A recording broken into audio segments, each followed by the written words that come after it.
নমস্কার বন্ধুরা, news today চ্যানেলে আপনাদের সবাইকে স্বাগত।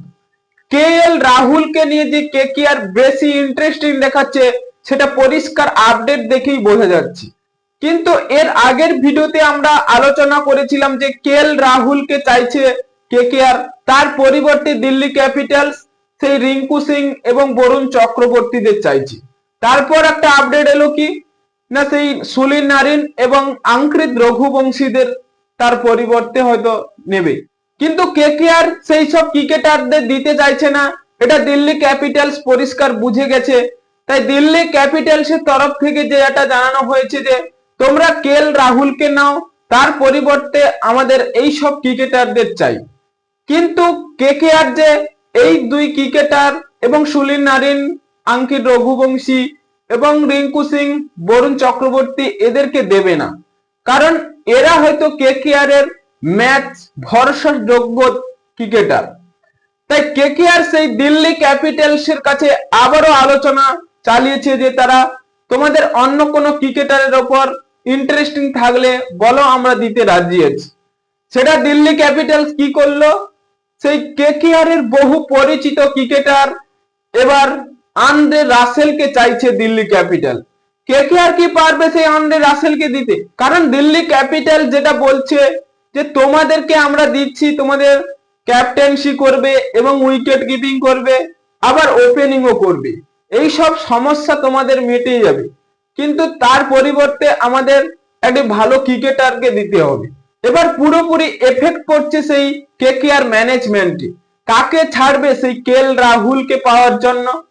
কারণ আমাদের মতে যেটা, আন্দ্রে রাসেলকে হয়তো ছেড়ে দিলে ভালো করবে ম্যানেজমেন্ট, কারণ এই আন্দ্রে রাসেলের বয়সটা হয়ে গেছে।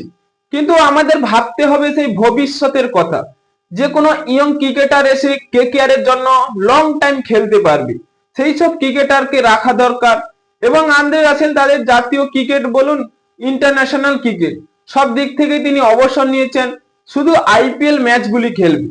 তাহলে প্র্যাকটিস ম্যাচে তো থাকতে হবে, ডোমেস্টিক ক্রিকেট খেলতে হবে, আন্তর্জাতিক ক্রিকেট খেলতে হবে, তবেই তো তিনি প্র্যাকটিসে থাকবেন। তিনি কি করবেন? শুধু আইপিএল এসে খেললে কি হবে? এবং আন্দ্রে রাসেলকে আমরা কেকেআর মরশুমে হয়তো প্রথম দিক থেকে ঠিকঠাক খেলতো, বিগ হিটিং শট খেলতো, ম্যাচ উইনিং পারি খেলতো, কিন্তু পরপর কয়েক মরশুম আমরা দেখছি সেই আন্দ্রে রাসেলের সেই বিধ্বংসী পারি আর দেখতে পাচ্ছি না। তার যে বোলিং এর ঝলক, সেই সব আর কেকেআর এর হয়ে ঠিকঠাক করছে না। তাই কেকেআর এই আন্দ্রে রাসেলকে হয়তো ছেড়ে দিলে ভালো করবে ম্যানেজমেন্ট।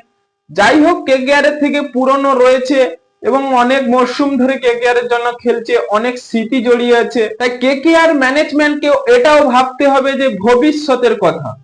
কোন ইয়ং ক্রিকেটার যদি এসে ভালো পারফরমেন্স করে, তাকে রেখে দেওয়া অবশ্যই, কারণ তিনি এই মরশুম খেলেনি, পরের মরশুমের দিকে খেলতে পারবে, তার ফিটনেস বজায় থাকবে।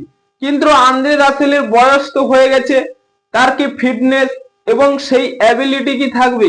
কারণ কেকেআর যদি এই কেএল রাহুলকে পেতে চায় সেই মিনি অকশনে, তাহলে অবশ্যই আন্দ্রে রাসেলকে দিয়ে দেওয়া উচিত। হ্যাঁ বন্ধুরা, আপনাদের কি মনে হয় আন্দ্রে রাসেলের পরিবর্তে কেএল রাহুল এলে কতটা সফল হবে কেকেআর?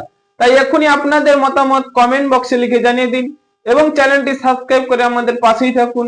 ভিডিওটি শেষ পর্যন্ত দেখার জন্য আপনাকে অসংখ্য ধন্যবাদ।